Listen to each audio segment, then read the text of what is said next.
Hi, this is Amy Romeo of the jewelry making and craft blog amyromeo.com, and on this channel I like to share fun and easy jewelry making and craft projects.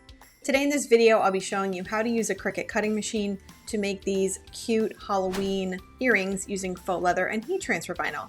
I'll have the earring SVG templates for you free on my blog, and I'll show you next how to grab those, and then you can craft along with me as I show you step by step how to make these earrings. So if you're ready to dive in, let's get started.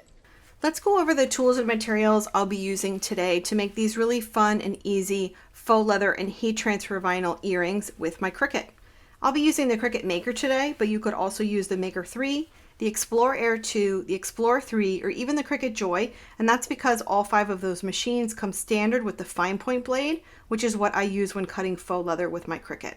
I'll be using the purple strong grip mat to cut the faux leather and the green standard grip cutting mat to cut the heat transfer vinyl. If you have a Joy, you'll just use that green mat that comes with the Joy. I'll also be using a heating element. I'm using my Easy Press Mini to apply the heat transfer vinyl to the faux leather. You could also use a regular Easy Press. You can use a traditional heat press, but you'll want to experiment first with the pressure because too much pressure can flatten out your faux leather. You'll need a cover sheet of some kind to protect your material when pressing your vinyl. This is a Teflon sheet that I've trimmed down to size. You could also use butcher paper or parchment paper. So for this project, the faux leather that I'm using a combination of patterned faux leathers and also solids. So these designs are composed of 2 layers. The bottom layer is faux leather and the top layer is heat transfer vinyl. And you can do your choice of the faux leather you put on the bottom. This one has kind of a green lace print on the bottom. This one has a purple and black stripe. This is a solid silver and this is a solid black. And then I have a combination of both regular heat transfer vinyl or glitter heat transfer vinyl. It's really up to you. So the faux leather comes in sheets and also on rolls, and I'll link to all of these supplies for you in the description. But keep in mind the choice of materials and colors is totally up to you. I will be showing you how to apply a back using foil iron-on to the back of the earrings. This helps add some structure to the earrings and also give them a finished and professional look. I'll use some blue painter's tape to tape down the faux leather to the mat and help me get a really nice cut. I'll use some weeding tools. You could use a hook tool or a pin pen, some craft scissors, and then we will have the Cricut cut the earring hole, but if it doesn't cut all the way through, I'll use this 1/16 inch hole punch to get the perfect size earring hole in the faux leather earrings. Then we'll attach the earring hooks using just regular shepherd earring hooks from Amazon and also some 6mm jump rings. To do that, I'll use my 2 pair of flat nose jewelry making pliers. So let me show you how to grab the free SVGs for this project, and then we'll hop into Design Space and we'll get our earrings cut out and assembled.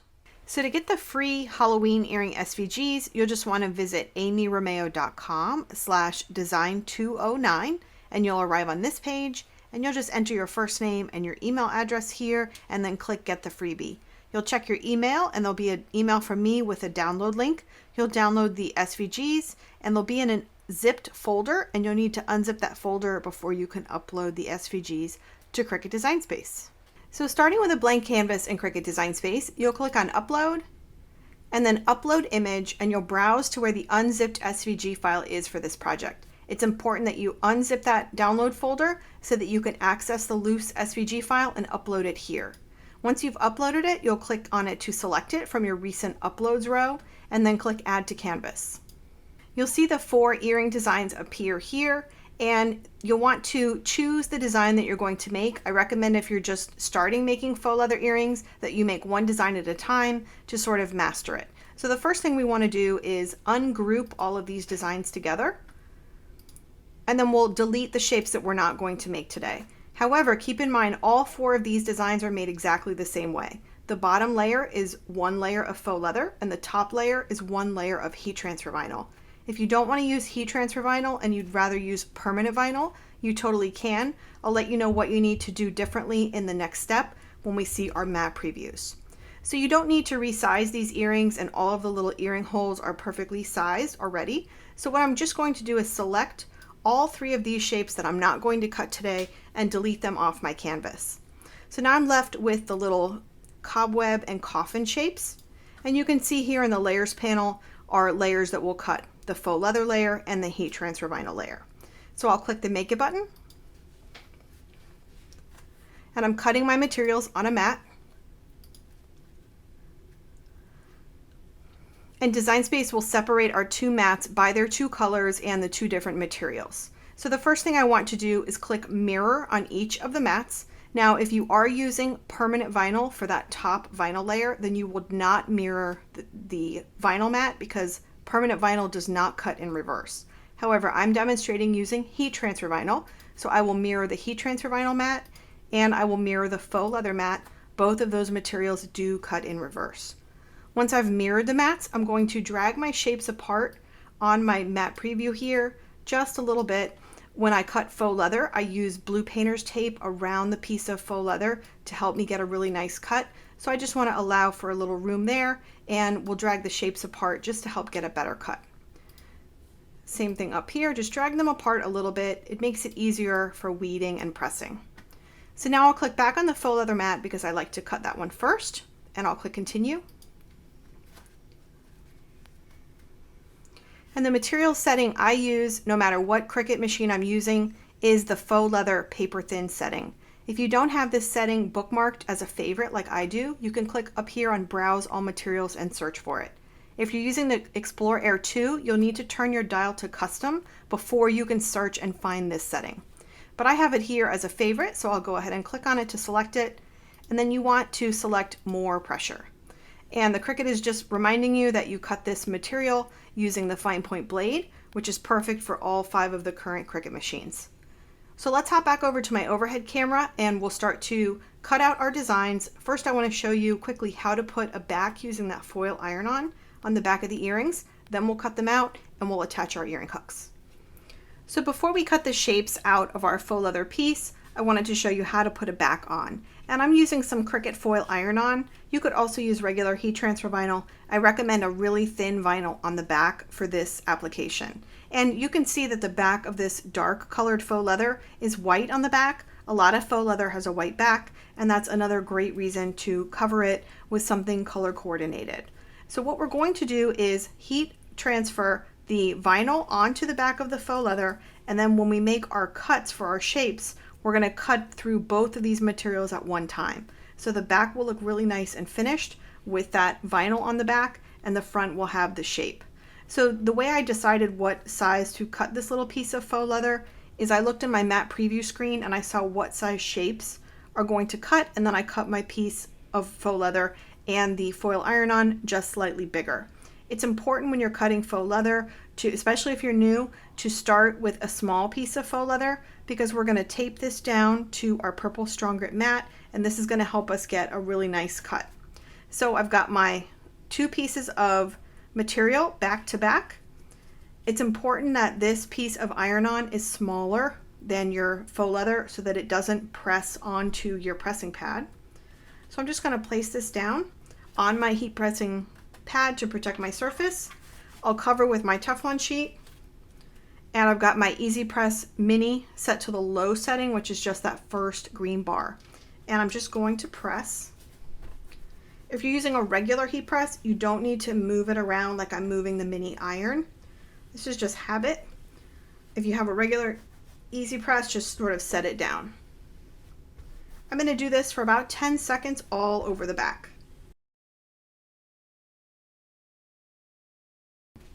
So remove your cover sheet, and then keeping this faux leather as flat as possible, you want to lift up the corner of the clear protective sheet on top of the foil and just peel back. If when you're peeling back, any of this foil lifts or bubbles, just place that as you're peeling, just place it right back down and press again for about 5 seconds, and then repeat trying to peel off the cover. So now that we've done that, let me show you how nice that looks. What I always like to do is press just one more time without this thicker, clear protective sheet. Just press one more time because you really want that foil iron-on to be well adhered to the back of the faux leather. There we go, that looks nice. And what I'm going to do is just pop this under here for just a few seconds to let it cool flat while I prepare my area for the next step, which is going to be cutting out our shapes. So for this step, it's important that I have my blue painter's tape, and a purple strong grip mat. So I have my piece of faux leather. You can see it's much less floppy just from letting it sit underneath here and cool off nice and flat for about 15 seconds. So I'm going to place this with my pretty side down in the spot that my shapes are going to cut that I saw on the mat preview screen. And now I'm just going to tape down on all sides with blue painter's tape. So I use blue painter's tape rather than masking tape because the blue painter's tape doesn't leave any residue on your faux leather or on your mat. And then these pieces of blue painter's tape, when I'm finished with cutting, I just save them so I can reuse them over and over and get more use out of my blue painter's tape. So I already have my material setting of faux leather paper thin with more pressure ready to go. So we'll just load this into the Cricut and begin the cut.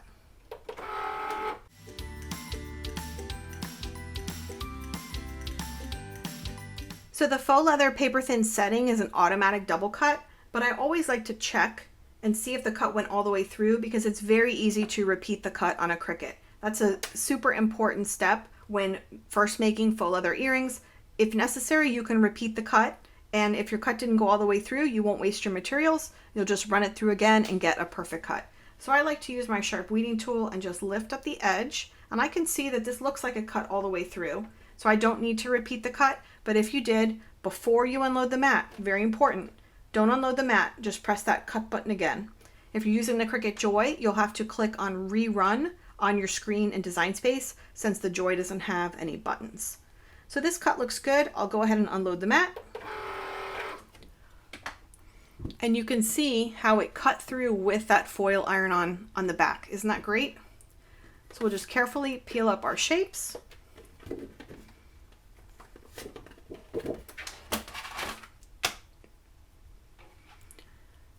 So these came out really good. Sometimes you will see a little bit of ridging around the edges from where that blade went through. If when your blade is going through on the edges and it's ripping and tearing, it means that your heat transfer vinyl was not fully adhered to the back of your faux leather before you cut. But this one looks really good. If you do have that ridging, just if it's not torn, but it's just little ridges, you can press again just for about 5 seconds.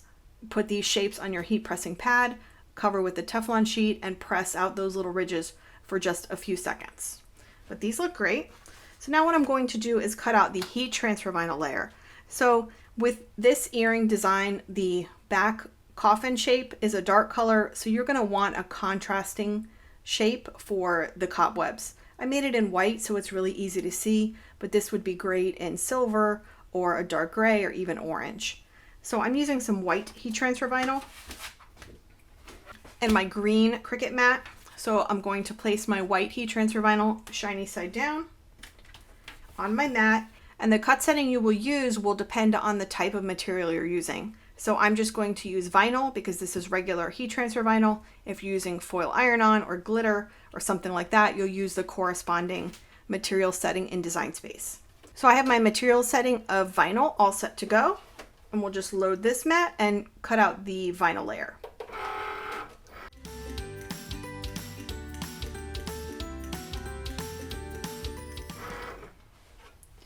So after the vinyl mat cuts out, we'll remove our heat transfer vinyl. And this design is a little bit detailed, but I've designed it in a way so that it's easy for you to weed. So let me see if I can get this started.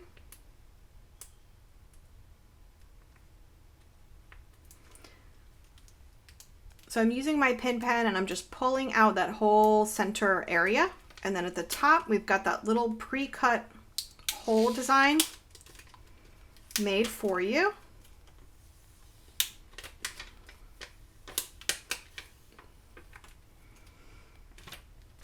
See that little cutout? That's going to line up with the pre-cut hole on our faux leather shapes. There we go.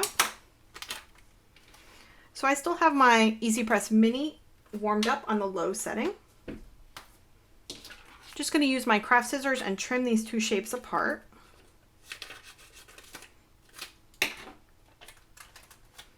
And I wanted to mention that the Cricut did make the hole. You can see it up there. And what I like to do is use a sharp weeding tool and sort of poke that through to see if it went all the way through. If it didn't, don't worry. We can use our 1/16 inch hole punch and just punch open those holes. If you do need to punch open the holes, I like to do that after I've applied the heat transfer vinyl layer. So oftentimes when you put the foil iron on the back, it does sort of squunch up the hole a little bit, and you do need to punch it, but that's no big deal. At least you have a sense of where the hole is from that little mark that the Cricut made. Okay, so we're ready to apply our heat transfer vinyl layer. And all we're going to do is line up our layer on top of the little coffin shape, keeping in mind where that little hole cutout is. The little hole cutout should line up with where the Cricut cut the hole. And then we'll just repeat the process of covering and pressing for about 10 seconds. Again, keeping the faux leather flat, try and peel back that cover sheet. If the vinyl lifts up, just place that cover sheet right back down and press again. But that looks pretty good. We'll let that cool flat for just a minute while we repeat the second earring. So now we have both of our earrings pressed. So while we're letting our earring shapes cool flat underneath the pressing pad, it's time to prepare the earring hooks. And I'm using regular earring hooks. I buy these on Amazon. You can also get them at craft stores, Hobby Lobby, Michael's, Joann's. The earring loop at the bottom is not going to make our earrings hang straight the way it's turned right now. So what I like to do is turn it sideways, so when we attach our earring, it will hang straight when we use a jump ring. So this is what it looks like to begin with, and we're going to turn it 90 degrees with our pliers. So it's very easy to do. You just want to use some flat nose pliers, and I'm going to grip the earring hook between my thumb and forefinger to keep it secure. I'm going to grip that bottom loop and then just turn 90 degrees. And now my earring hook has turned the right way.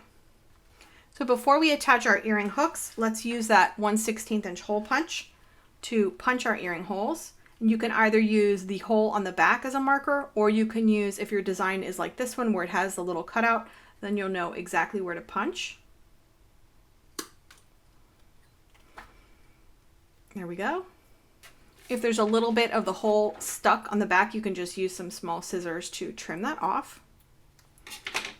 And then one last thing you can do to finish off your earrings. Now we've got a colored back, a colored front, but we still have that white edge of the faux leather. So you can use a color coordinated Sharpie. This is totally optional, but you can use a color coordinated Sharpie just to color those edges and really finish off your earrings. See how easy that is? Okay, so now all we need to do is open up our jump rings using 2 pair of flat nose pliers. I like to put the opening of the jump ring facing up at the 12 o'clock position. I like to grip with 2 pair of pliers, hold one steady, and then just twist one open. And that opens up our jump ring. And then we just slide on our earring, and then slide on the earring hook and close that right back up again. So as I mentioned, I'm demonstrating this one design, but all 4 of these designs will be made and cut in the exact same way. And there you have it. Our Halloween faux leather earrings are complete. I hope you enjoyed this project and you're going to try making some Halloween faux leather earrings yourself. Remember, if you want to get the free earring SVG templates for these 4 designs, you can get them on my blog. Just visit amyromeo.com/design209 and I'll email them over to you right away. Thanks so much for watching, and I'll see you in the next video.